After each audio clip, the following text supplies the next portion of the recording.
আজকে আমি আপনাদের বানিয়ে দেখাবো আপনারা কিভাবে পরোটা ফ্রিজে 1 মাস থেকে 2 মাস ফ্রোজেন করে রাখতে পারবেন। বিশেষ করে যাদের সকালবেলা ঘুম থেকে উঠে একদম নাস্তা বানাতে ভালো লাগে না, আজকের ভিডিওটা তাদের জন্য অনেক কাজে লাগবে। হ্যালো এভরিওয়ান, আসসালামু আলাইকুম। সবাই কেমন আছেন? প্রথমে আমি এখানে 3 কাপ পরিমাণ ময়দা মেপে নিব। আপনারা কিন্তু আপনাদের ইচ্ছামতো ময়দার পরিমাণটা নিয়ে নিতে পারেন। চলুন এবার ময়দাটা কাই করে নিব। চুলায় কিন্তু আমি আগে থেকেই পানি গরম করতে বসিয়ে দিয়েছিলাম। এবার পানিটা হালকা কুসুম গরম হয়ে গেলে আমি পরিমাণ মতো লবণ দিয়ে মিশিয়ে নিব। তারপরে কিন্তু আস্তে আস্তে ময়দাগুলো দিয়ে অনবরত নাড়তে থাকতে হবে। খেয়াল রাখতে হবে ময়দাগুলো যেন দলা পেকে না যায়। ময়দাটা যত সুন্দর করে কাই করবেন আপনার পরোটাটা কিন্তু তত সুন্দর মজা হবে। ময়দাটা কাই করা হয়ে গেলে এবার আমি একটা বাটিতে ঢেলে নিব। এবার কিন্তু গরম অবস্থায় ময়দাগুলো সুন্দর করে হাত দিয়ে চেপে চেপে মিশিয়ে নিতে হবে। যত সুন্দর করে ময়দাগুলো হাত দিয়ে ম্যাশ করবেন তত কিন্তু পরোটাটা খেতে অনেক বেশি মজা হবে। গরম অবস্থায় যেহেতু ময়দাগুলো ম্যাশ করবেন তার জন্য কিন্তু হাতে একটু ময়দা নিয়ে নেবেন, এতে করে কিন্তু আপনার হাতে গরম লাগবে না। তারপর ম্যাশ করা ময়দা আরো একটু সফট করার জন্য আমি এখানে অল্প একটু সাদা তেল দিয়ে দিব।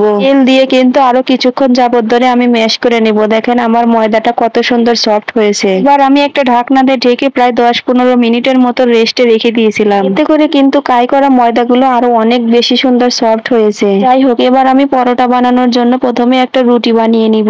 এবার আমি রুটিটার চারখানি কোনাকুনি ভাঁজ করে একটা পরোটার শেপ দিয়ে দিব। এভাবে করে কিন্তু পরোটা বানালে পরোটার ভিতরে অনেক সুন্দর একটা লেয়ার হয়। পরোটাটা কিন্তু খেতেও অনেক মজা লাগে এবং সফট হয়। আর যারা এইভাবে পরোটা বানাতে পারে না, আমি কিন্তু তাদের জন্য আজকে একটা টিপস শিখিয়ে দিব। দেখেন এবার কত সুন্দর একটা পরোটার লেয়ার চলে এসেছে। এবার আমি পরোটাটা সুন্দর করে বেলে নেব। এভাবে করে কিন্তু পরোটা বানিয়ে ফ্রিজে আপনি 2 মাস থেকে 3 মাসও ফ্রোজেন করতে পারেন। এতে করে কিন্তু কোনো সমস্যা হবে না। এবার আমি অন্য একটা টিপস শিখিয়ে দিব। আপনারা যারা এরকম করে পরোটা বানাতে পারেন না, তারা প্রথমে একটা রুটি বেলে নিবেন। এটা কিন্তু আপনার গোল না হলেও চলবে। দেখেন এরকম করে সুন্দর করে একটা ডিব্বার মুখ দিয়ে আপনি পরোটাটা কেটে নিতে পারেন। দেখেন কত সুন্দর একটা পরোটার শেপ চলে আসলো। খুবই অল্প সময়ের মধ্যে কিন্তু অনেকগুলো পরোটা এভাবে বানিয়ে নিতে পারবেন। যাই হোক, চলুন এবার দেখিয়ে দিচ্ছি পরোটাগুলো কিভাবে ফ্রোজেন করবেন। এবার চুলায় একটা তাওয়া বসিয়ে দিয়ে পরোটাটা প্রায় 30 সেকেন্ডের মতো এপিট ওপিট ভেজে নিবেন। খেয়াল রাখতে হবে পরোটাটা কিন্তু বেশি ভাজা যাবে না, হালকা করে ভেজে নিতে হবে। ঠিক আমি যেরকম করে দেখিয়ে দিচ্ছি ঠিক এরকম করে যদি আপনি পরোটাটা ফ্রোজেন করেন কখনোই আপনার কোনো সমস্যা হবে না, পরোটাটা অনেক সুন্দর ফুলে যাবে। যাই হোক, এবার সবগুলো পরোটা ভাজা হয়ে গেলে আমি এবার একটা টিফিন বাটিতে করে ফ্রিজে রেখে দিব। আপনারা কিন্তু চাইলে পলি ব্যাগে করেও রাখতে পারেন, তবে এভাবে টিফিন বাটিতে করে রাখলেই বেশি ভালো হয়। তার সাথে আরেকটা লেগে যাওয়ার কোনো সম্ভাবনা থাকে না। যাই হোক, এবার আমি টিফিন বাটিটা লাগিয়ে ফ্রিজের মধ্যে রেখে দিব।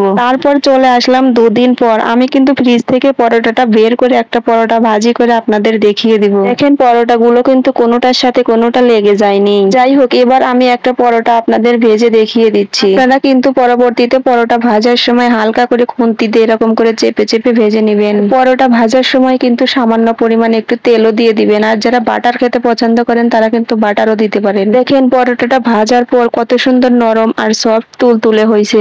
আর পরোটাটা খেতেও কিন্তু ভীষণ মজা হয়েছে। আপনারাও কিন্তু চাইলে এরকম করে পরোটা ফ্রোজেন করে রাখতে পারেন। এরকম করে পরোটা ফ্রোজেন করে রাখলে কিন্তু সকালবেলা নাস্তা বানানোর সময় কোনো ঝামেলাই মনে হয় না। শুধু ফ্রিজ থেকে বের করে তেল দিয়ে ভেজে নিলেই কিন্তু সকালবেলার নাস্তাটা রেডি। আপনাদের সকালবেলার কাজটা কিন্তু অনেক কমিয়ে দিবে। যাই হোক, এরকম নতুন নতুন রেসিপি পেতে হলে পেজটাকে ফলো দিয়ে রাখবেন। ইউটিউব থেকে দেখলে কিন্তু অবশ্যই চ্যানেলটা সাবস্ক্রাইব করবেন। এর মতো এখানেই বিদায় নিলাম। আল্লাহ হাফেজ।